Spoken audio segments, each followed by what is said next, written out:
بسم اللہ الرحمن الرحیم اللہم صلی علی محمد وعلی آل محمد وبارک وسلم۔ السلام علیکم ناظرین، آج ہم اس ویڈیو میں بات کرتے ہیں ٹیبلٹ نوواڈال کے بارے میں۔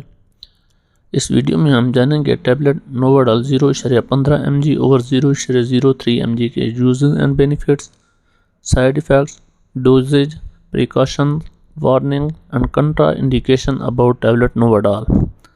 ناظرین، tablet Novadal is composed of levonorgestrel and ethinyl estradiol۔ Levonorgestrel 0.15 mg شامل ہوتا ہے جبکہ ایتھینائل ایسٹراڈائل 0.03 mg شامل ہوتا ہے ٹیبلٹ نوواڈال میں۔ یوزز کی بات کرتے ہیں تو ٹیبلٹ نوواڈال کو ایمرجنسی کنٹراسیپشن کے لیے استعمال کیا جاتا ہے، یعنی کہ فوراً مانع حمل۔ یہ دوا حمل کو روکنے کے لیے استعمال ہوتی ہے۔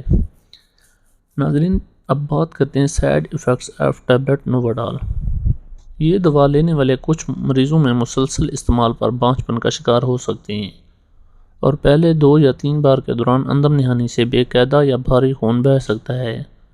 ناظرین، اگر آپ ان علامات میں سے کسی علامت کا شکار ہوتے ہیں تو فوراً ڈاکٹر سے رجوع کریں۔ وارننگ: ناظرین، اس دوا کو حمل کے دوران استعمال نہیں کرنا چاہیے۔ یہ دوا چھاتی کے دودھ میں جاتی ہے لیکن اس سے بچوں کو نقصان پہنچنے کا امکان نہیں ہے۔ Precaution about tablet Novadal. ناظرین، ٹیبلٹ نوواڈال شدید ہیپاٹک یعنی کہ جگر کی خرابی، شدید میلابارشن، ماہواری کا زائد المیعاد خون بہنا۔ اس دوا کے بعد بھی حاملہ ہونے والے مریضوں کو ایکٹوپک حمل کے لیے مانیٹر کیا جانا چاہیے۔ ناظرین، اگر ٹیبلٹ نوواڈال کے استعمال سے پھر بھی پیشنٹ پریگننٹ ہو جاتا ہے تو پھر اس کے فوراً الٹراساؤنڈ کروایا جائے کیونکہ پھر ایکٹوپک پریگننسی کے چانسز زیادہ ہوتے ہیں۔ کنٹرا انڈیکیشن آف ٹیبلٹ نوواڈال۔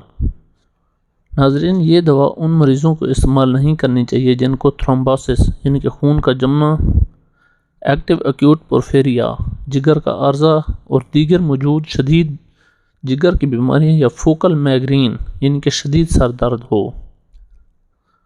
ناظرین، یہ چھاتی کے کینسر یا چھاتی کے کینسر کے خاندانی تاریخ یا کسی ہارمون پر منحصر کینسر والے مریضوں کو بھی استعمال نہیں کرنے چاہیے۔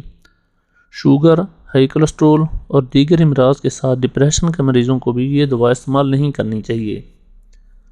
ناظرین، اس دوا کو ایک اسٹیرائڈ ہارمون سمجھا جا سکتا ہے جو اوولیشن اور امپلیمنٹیشن کو روکنے کے لیے بنائی گئی ہے۔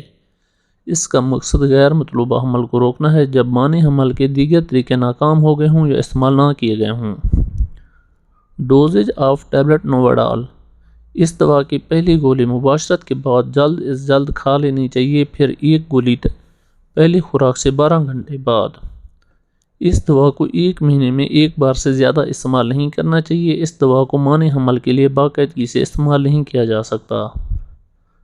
ناظرین، ٹیبلٹ نوواڈال کے استعمال سے وزن میں اضافہ، نیند میں ڈسٹربنس اور کیل وہاں سے نکل آتی ہیں اور چند ایک مریض اس دوا کے استعمال سے ڈپریشن کا مریض ہو جاتے ہیں۔ ناظرین، ٹیبلٹ نوواڈال کے استعمال سے بریسٹ سائز انکریز ہو جاتا ہے لیکن وہ ہارمون کی ڈسٹربنس کی وجہ سے وہ سائز انکریز ہوتا ہے لیکن وقت گزرنے کے ساتھ ساتھ وہ اپنے پہلے والے مطلوبہ سائز اختیار کر لیتے ہیں۔